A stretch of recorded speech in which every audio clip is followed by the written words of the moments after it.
Hello friends, welcome to Indian gods channel. ఈరోజు మనం చూడబోయే టెంపుల్ యొక్క ప్రశస్తి ఏంటంటే రైల్వే కోడూరు మండలం, అన్నమయ్య జిల్లా ప్రాంతము. బస్టాండ్ నుంచి కరెక్ట్గా ఆల్మోస్ట్ 1 కిలోమీటరు, టోల్గేట్ దగ్గర నుంచి ఆల్మోస్ట్ 1/2 కిలోమీటరు మధ్యలో, సిటీ మధ్యలో నిర్మితమై చాలా సంవత్సరాలుగా పూజలు అందుకుంటూ విశేషమైన భక్తుల కోరికను తీరుస్తున్నటువంటి మన శ్రీ భుజంగేశ్వర స్వామి వారి దేవాలయం. చూడండి, మీరు చూసినట్లయితే భుజంగేశ్వర స్వామిని రైట్ సైడ్ మీరు ప్రదక్షిణ చేసేటప్పుడు మొదటగా విఘ్నాలను తొలగించే, విఘ్నాలకు అధిపతి అయినటువంటి వినాయక స్వామి వారు వెలుస్తున్నారనమాట. తర్వాత మీరు కొద్దిగా ముందరికి నడిచిన వెంటనే వినాయక స్వామి సోదరుడు శ్రీ సుబ్రహ్మణ్య స్వామి వారు కొలువై ఉంటారు. భక్తుల కోరికలను తీర్చడానికి. తెలుసు కదా, హరోమహర అని పలకంగానే మీ కోరికలను ఇట్లే తీరుస్తారనమాట. తర్వాత మీరు కొద్దిగా ముందుకు నడిచిన లెఫ్ట్ సైడ్లో మీ ఎడమ వైపు భాగంలో చూసుకుంటే చాలా సంవత్సరాల నాటి మర్రి వృక్షం కనబడుతుంది. మీరు చూడంగానే మనసుకి హత్తుకునేలాగా, ఏదో ప్రకృతిని మీకు సమీపించినలాగా లేదా ప్రకృతితో మీరు దగ్గరైనటువంటి అనుభూతిని ఇస్తుందన్నమాట.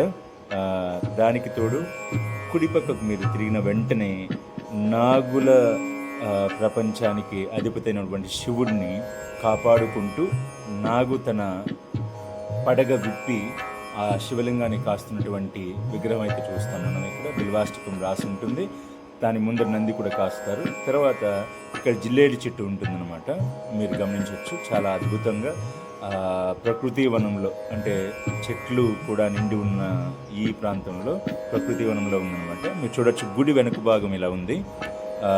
మీరు కొద్దిగా ముందరికి వెళ్ళిన తర్వాత శివుడు పార్వతి ఇద్దరు కూడా తల్లిదండ్రులు ఆసీనులైనటువంటి మూర్తి విగ్రహాలను మీరు ఇక్కడ గమనించవచ్చు. చాలా అద్భుతంగా ఉంటుంది.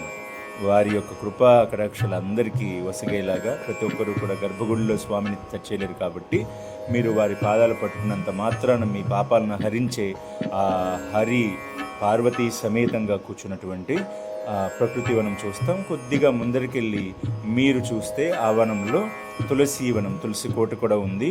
ఇదిగోండి, ఈ ప్రహరీ గోడకి ముందర తులసి వనం చూస్తున్నారు మీరైతే. సో తులసి కోట ఇదిగోండి ఇక్కడ ఇలా ఉంది, స్వామివారికి ఆపోజిట్లో. కొంచెం ముందరకు వచ్చిన తర్వాత ఎడం వైపు నవగ్రహాలు అయితే ఉన్నాయి. దానికి తోడు ఎడం వైపు వాటర్ ట్యాంక్ ఉంది, కాలు కడుక్కోవడానికి. అవి ఇదిగోండి, ఇవి నవగ్రహాలు. ఆలయ ప్రాంగణం కూడా చాలా విశాలంగా, అద్భుతంగా ప్రాచుర్యాన్ని పొందింది. భక్తులు కూడా చాలా పెద్ద సంఖ్యలో వచ్చినా కూడా అందరినీ కూడా అకంపెనీ చేయగలిగినటువంటి శక్తి ఈ దేవాలయానికి ఉంది. ఇదిగోండి, ఇది గుడి పార్శ్వ భాగం, అంటే సైడ్ భాగం అన్నమాట. ధ్వజస్తంభం, దానికి ముందర నందీశ్వరుడు నిత్యం కొలిచే శివుడు యొక్క విగ్రహం లోపల ఉంటుంది.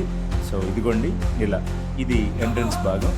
ఈ పక్క ఎడం వైపు మీరైతే చూస్తూ మారేడు దళం అర్పించినంత మాత్రాన మహాశివుడు పరమర్శించిపోతాడు. అలాంటి మహాశివుడి పరవశించడానికి మీకు ఉన్న ఏకైక మార్గం మారేడు చెట్టు కిందనే వెలిసినటువంటి మన శివుడు అన్నమాట. చూడొచ్చు, ఇక్కడ ఆయన దర్శించుకున్న వెంటనే మీరు కొద్దిగా ఎడం వైపు చూసినట్లయితే స్వామివారి ధ్వజస్తంభానికి ఎడం వైపుకి ఎంట్రన్స్ లెక్కన మీరు కొద్దిగా దర్శనానికి దగ్గర చేరువైపోతారు.